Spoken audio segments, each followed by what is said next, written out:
Você acha que uma pessoa pode prever a morte da outra? Muita gente diz que não, outras dizem que sim, mas eu não sei. Só que lá na cidade de Jaú, no interior do estado de São Paulo, tinha um cara que o apelido dele era Criolando e ele previa a morte de todas as pessoas. Tinha gente que quando o via na rua saía correndo. Quer saber essa história? Vem comigo!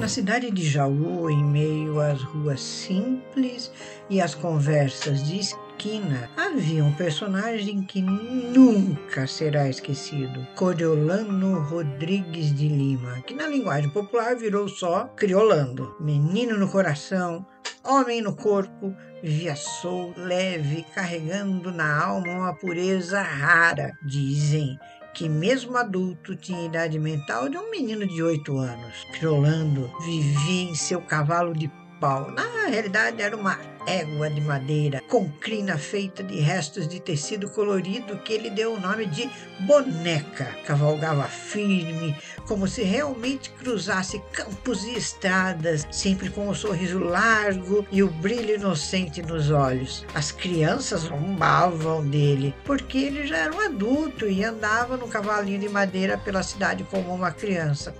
Vocês sabem que ao seu lado sempre estava o seu amigo, mas amigo imaginário que só ele podia ver. Tinha gente que dizia que era um anjo que andava do lado dele e que contava quem ia morrer naquele dia, mas que todos respeitavam e que ele conversava de igual para igual e ninguém via. E o pessoal morria de medo. Eu também morreria, confesso. Diziam que Criolando tinha o dom de pressentir a morte. Quando alguém da cidade partia desse mundo, antes mesmo da notícia chegar, ele já se enchia de silêncio, olhava para o chão e murmurava palavras que deixavam todos arrepiados. Não errava nunca. Era como se tivesse uma ligação invisível com o além, uma sensibilidade que só os escolhidos carregam. Os relatos impressionam, como no caso daquela senhora que estava com o bebê na rua passeando, e ele chegou e olhou para o bebê e falou: olha que bebê mais lindo. Ela: ai, obrigada. Já foi batizada? Ela falou: não foi ainda. Ele falou assim: não pode, uma criança não pode ficar sem batizar. Vamos lá, a senhora tem água? E a mulher falou: tenho sim, vem até comigo na minha casa que eu lhe dou água para beber.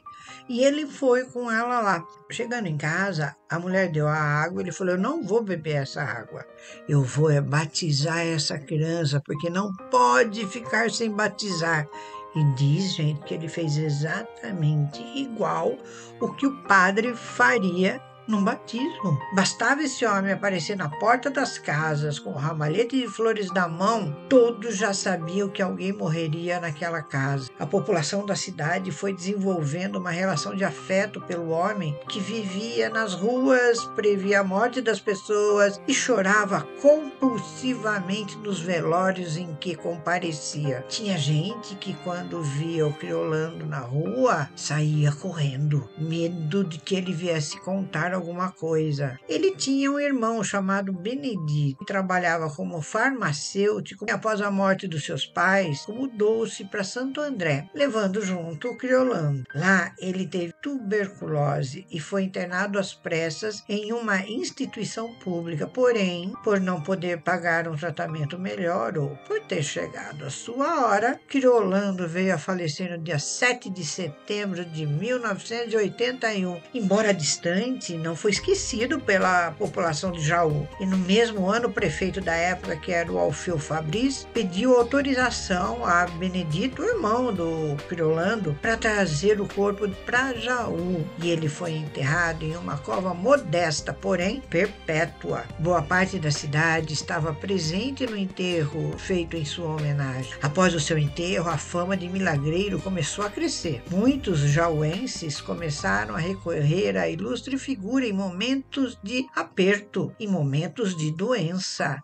Tem gente que jura que o seu filho estava doente, muito doente, e ela pediu pro Criolando e no dia seguinte o filho não tinha mais nada. Criolando de Jaú não foi apenas uma figura folclórica, foi um símbolo de humanidade, de inocência e de mistério. Um caos vivo que ainda hoje emociona quem teve a sorte de conhecê-lo ou de ouvir falar dele. Porque certas pessoas, mesmo sem buscar, se transformam em lenda, e Criolando com seu cavalo de pau e sua tropa invisível é uma dessas lendas que nunca morrem, jamais. E você acredita que ele conseguia prever a morte das pessoas? Eu acredito sim. Beijão, até a próxima.